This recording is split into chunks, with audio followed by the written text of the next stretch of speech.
Hey everyone, it's Cassandra with Spokehaven. Today I'm here to talk to you about the Marmot Tungsten one-person tent.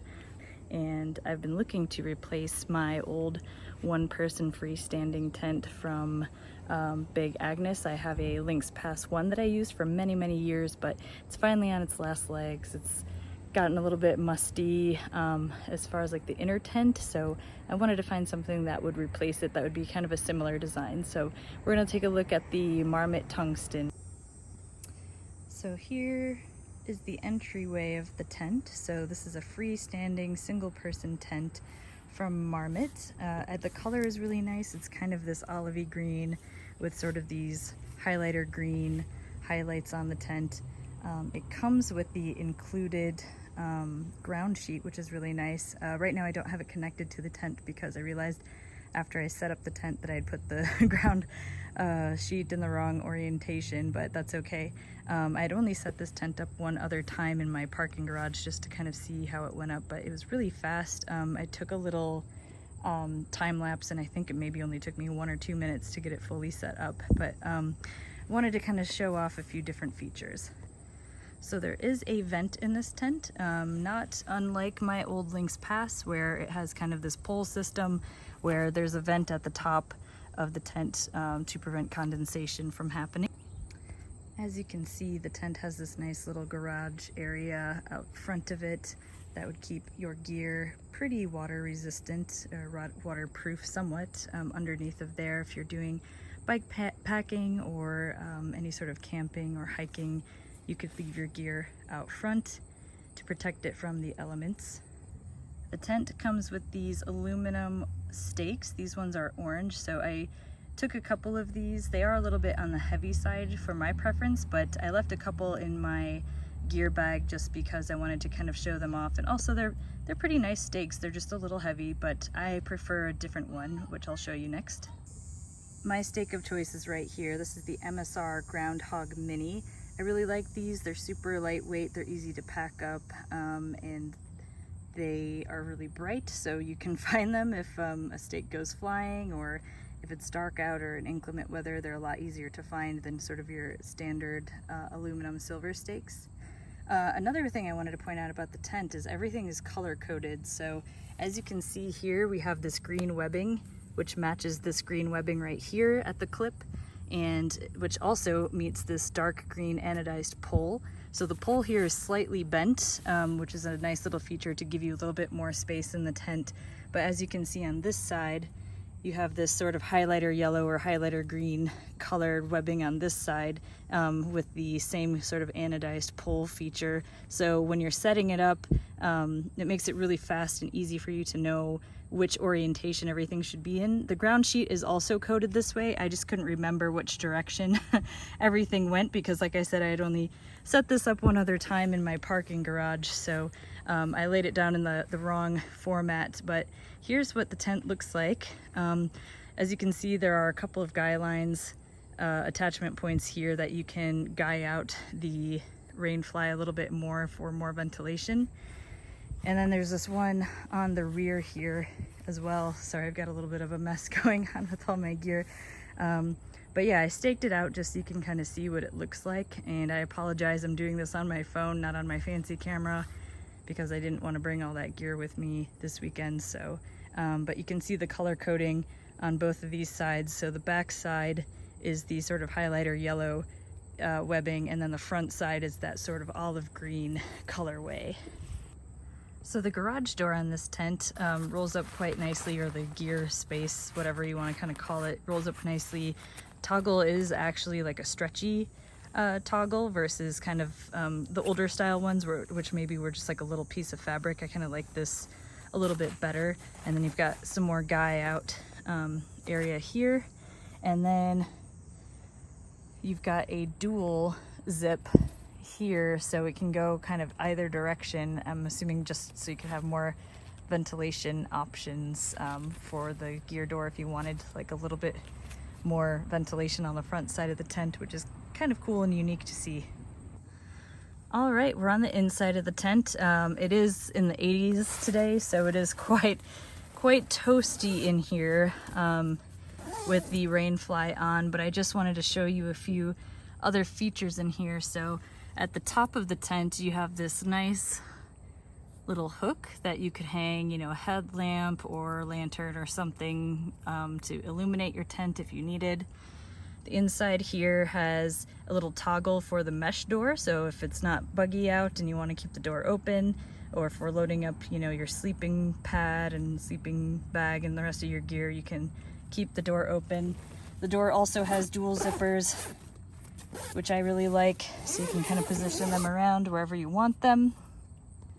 There's another sort of opaque little slot here, little holder for, you could put, like I said, another headlamp or something there. So if you don't want it quite as bright in your tent, I thought that was a really fun and unique little feature. I haven't seen that in a tent, although I haven't purchased a new tent in quite some time. If you look at how old the Lynx Pass is from Big Agnes, you would know it's quite a few years old. So this is something that I haven't really seen before in a tent, so that's pretty cool.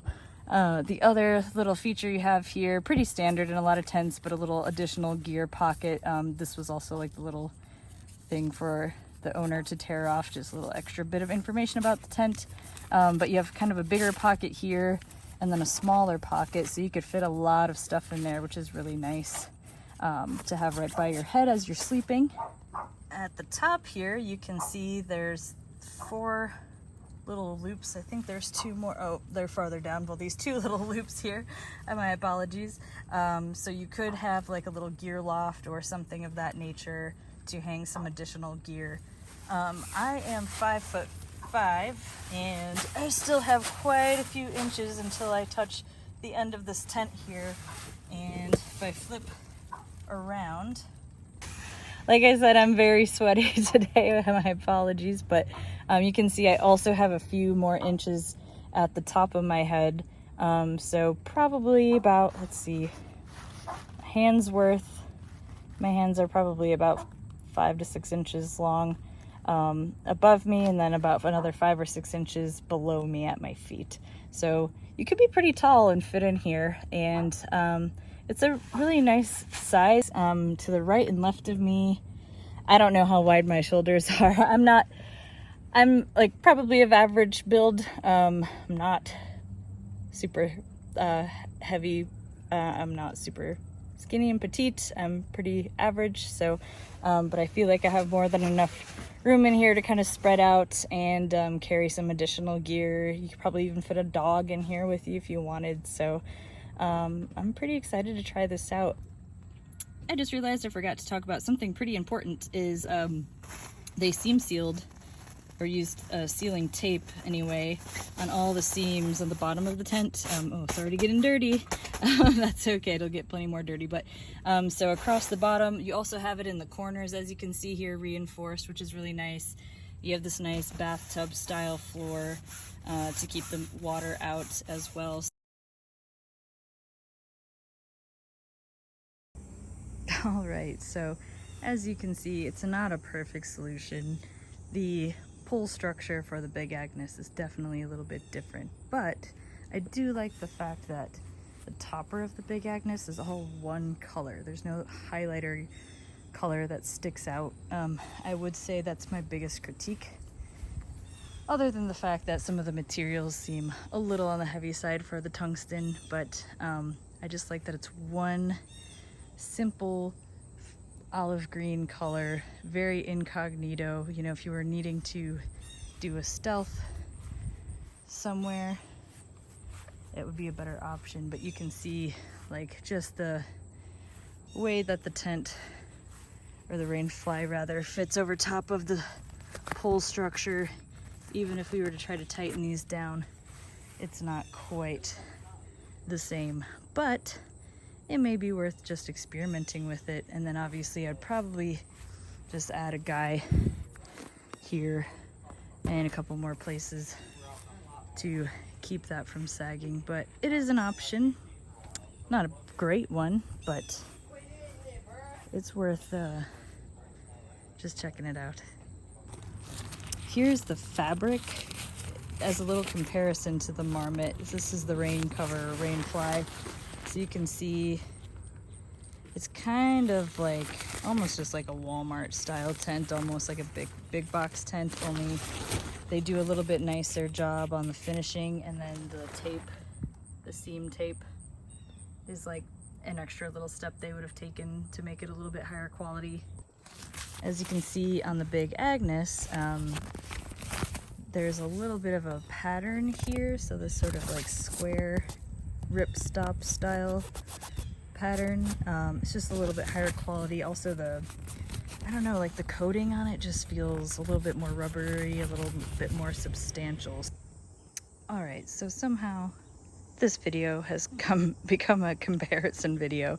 I realized I had 2 tents worth of equipment here, so I may as well just go over the differences between them. Now, I will say that I have not owned a tent from Big Agnes since buying this one many years ago. I don't know what the materials are like now. I don't know if they use this same pole system. I just don't really know. I have no idea. So this is strictly my just 2 cents on this, setting up this tent in this particular format with this pole system, etc., versus this one. So this is the Big Agnes Lynx Pass. They don't make this tent anymore, but I've seen tents very similar to this one in like the Mountain Glow series and a couple other sort of iterations of tents that they have now that are similar, and like what now would be a price point for this tent that I paid for. I don't really remember the original price of this tent, maybe $129, $149. I don't really know. Like I said, it was quite a while ago, so who knows what it really retailed for when I got it. But looking at this and just having set it up in comparison to this one, the Tungsten. So the Tungsten has this 2-pole system, and that's all there is to it. It takes me like a minute, if that, to even set it up. Now this one, I did think that this one used to take me nothing at all, no time at all. But then when I started pulling it out, I realized nothing is color coded on it. So nothing about the poles or the ground sheet or anything is color coded. And then I also remembered this. So when you pull this out of the bag, it kind of looks like a weird satellite antenna thing or something, but you have this sort of structure here, and I just remember, oh yeah, putting these poles in these little holders and then getting this on is kind of a pain in the butt if you haven't done it in a while. And imagine trying to do that when it's raining out and everything's like damp and slippery and terrible. So yeah, I would I would say I'm pretty happy to be upgrading out of this particular setup. I also noticed like the end caps on these. So this pole system, it is a DAC system, and it's held up quite nicely. Like I said, I've had this for many years. But I noticed like these little end guys, because the bungees are starting to wear out, are starting to fall out. I've got another reason why I replaced this tent. Like this just feels very coarse and dry, and it smells bad, and you can't really see it on camera so much, but there's a nice little fine white film and just dirt and dust, and it just smells horrid in there. But there's no, I mean, the tent's not actually in as bad of condition as I thought it was.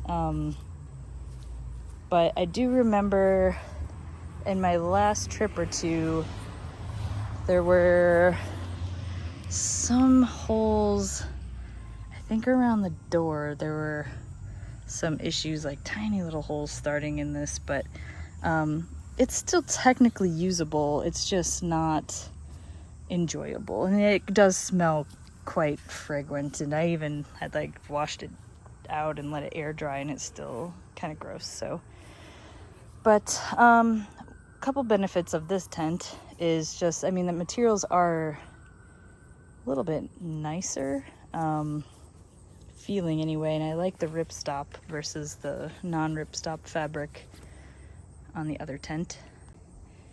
This is Tiny.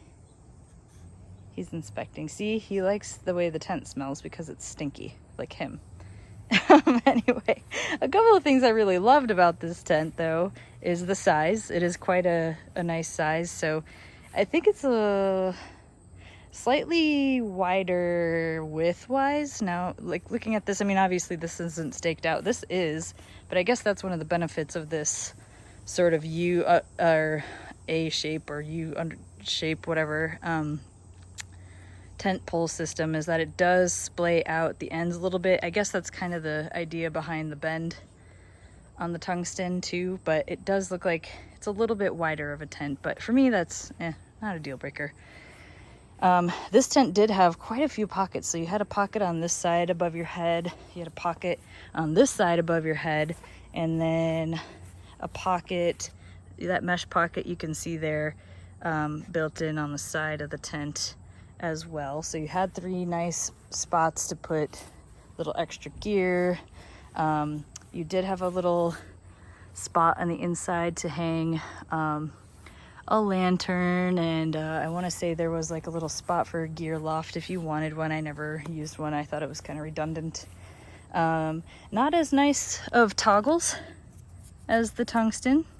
But that being said, you know, Big Agnes might now use that sort of bungee, but I know that bungee weighs more than just a little piece of cloth. So, you know, to keep the weight down, that could be the reason why they use something like this over the bungee. I'm not really sure. Nice bathtub flooring. I do actually really like the ground cloth on this better as well. It just feels like a little bit lighter weight and more substantial material than the tungsten.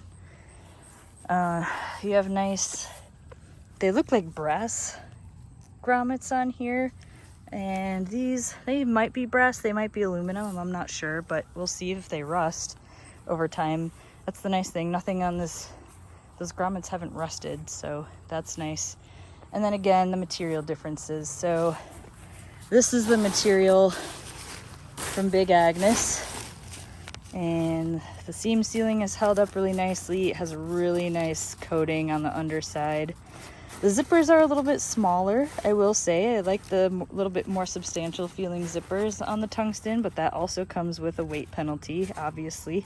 But again, you have this nice, I think, lighter denier fabric with that sort of ripstop design versus this, which, I mean, they still are doing the taping, which is nice, but it's just not, like, there's nothing keeping this from just shredding if it gets cut, whereas this would be a little bit better of an option. So I do like the top a little bit better on the Lynx Pass, but, and the colors, like Marmot, you guys make some really nice stuff. I have a sleeping bag from them, the trestle that I really like from them, but like this color just kind of ruins it for me, because that gives you away if you're wanting to stay stealth. So that's kind of a bummer, but I guess in the summertime it's probably not as big of a deal. It kind of blends in, I'm sure. But also, I just, this rope that they use, the Big Agnes, it's a little bit more textured, so it doesn't like slide quite as easily, which is nice. So then once you set your guide line to the length that you want it, it's just there.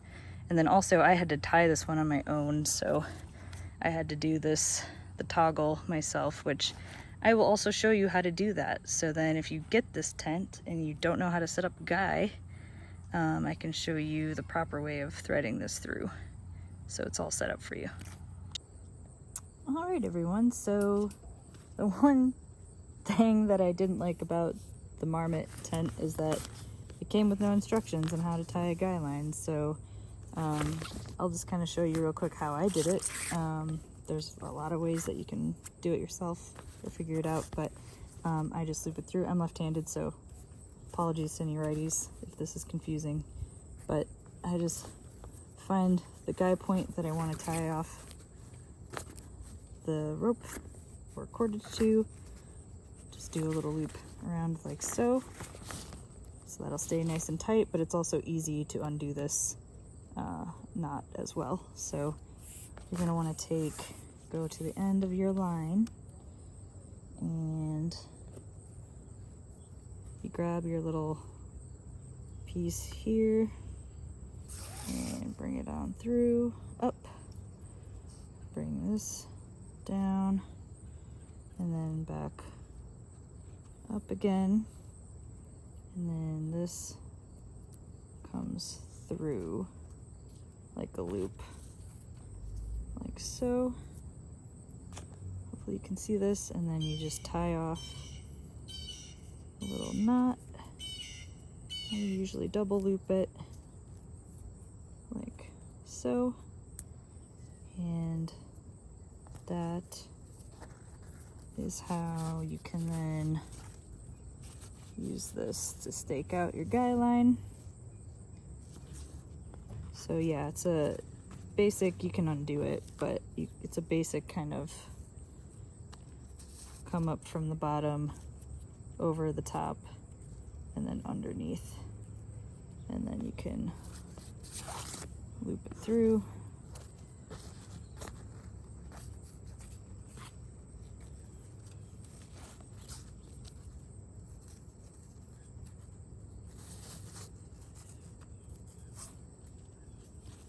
Here.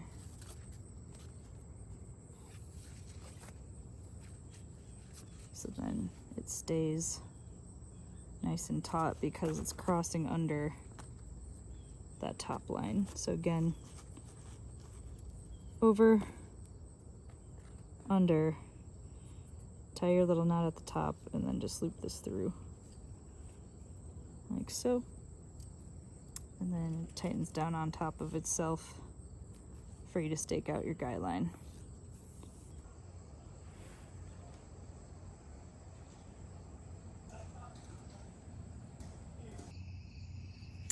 Alright, I'm sure this is very dark, but it's really late and I'm in the tent right now, and so far I've really liked it.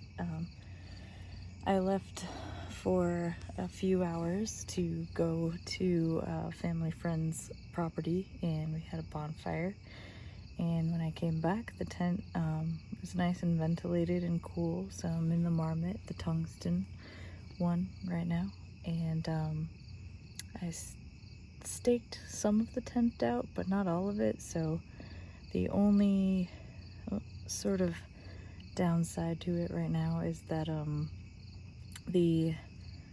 there's a little bit of saggage happening above my head where the netting is, which I'll show you in just a moment.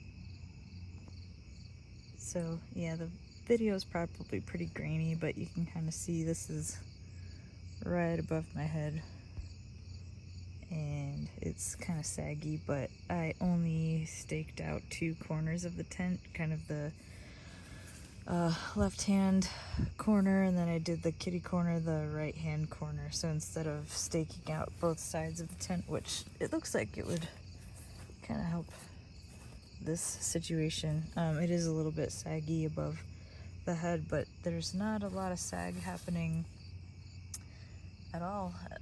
Pretty much anywhere else in the tent you can see it's pretty taut. So I guess if that were to bother you, that could be an issue. I'm going to use my little pocket here and see how that fares. That's not too bad. I have used the light dangler here for this little flashlight that I'm holding,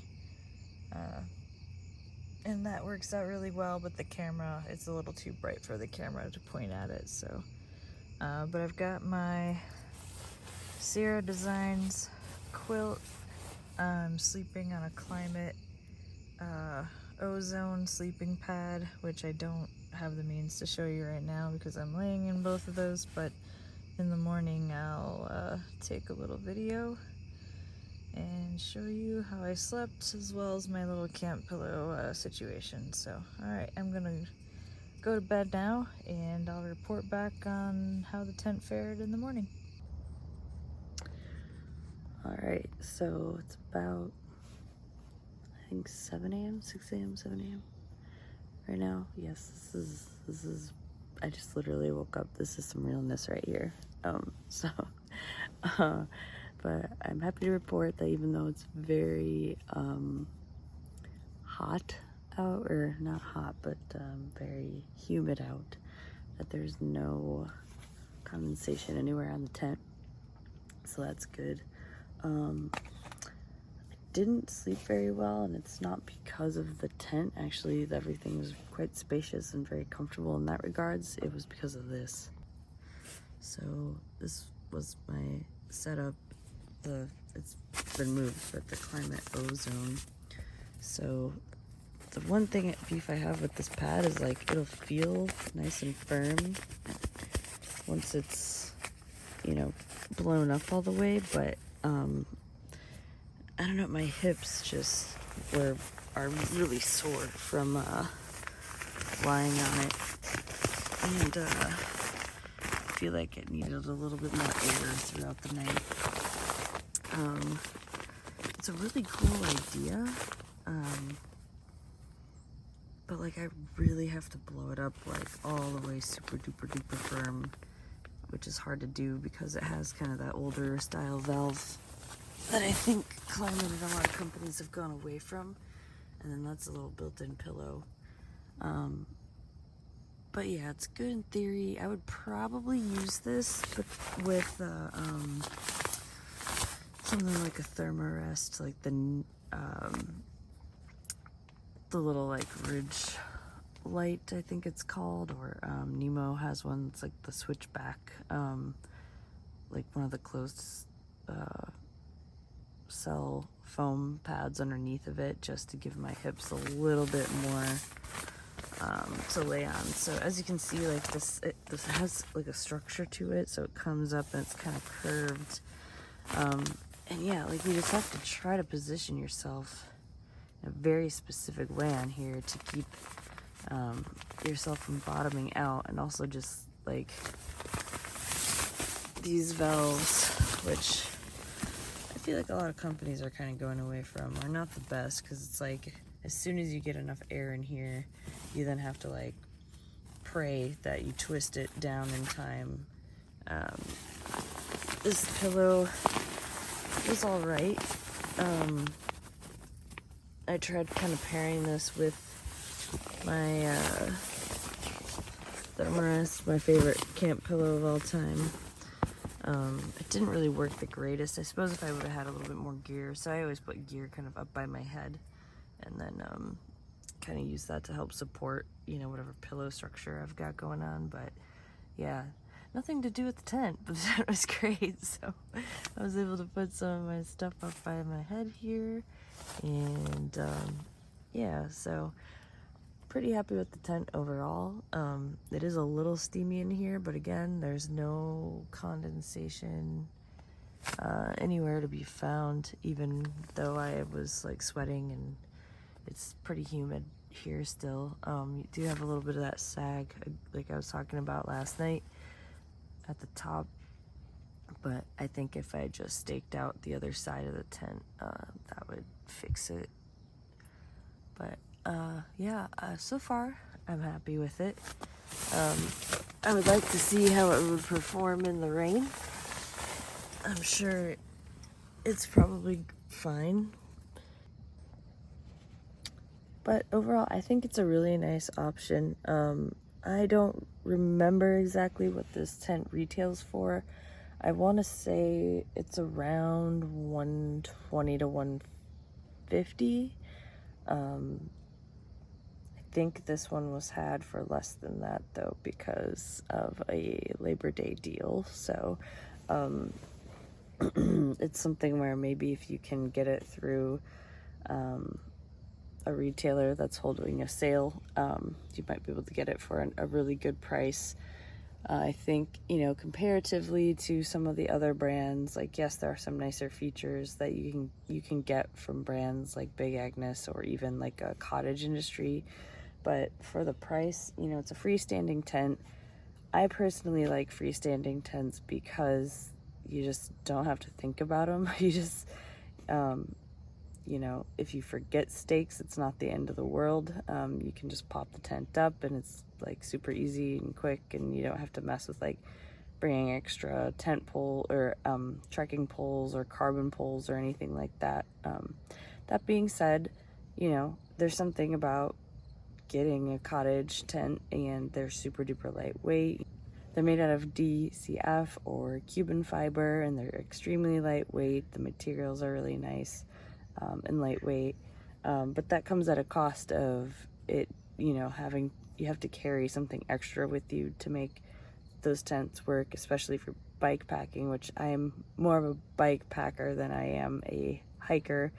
I suppose if I were more of a hiker, I would probably lean a little bit more towards that type of shelter. But for me, I was really more interested in replacing my freestanding tent as an option because, I mean, deep down at heart, I'm a hammocker.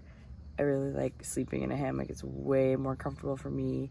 It takes off all the pressure points, and I just love it. But not everywhere that I'm going to go on my bike is going to have hammock access.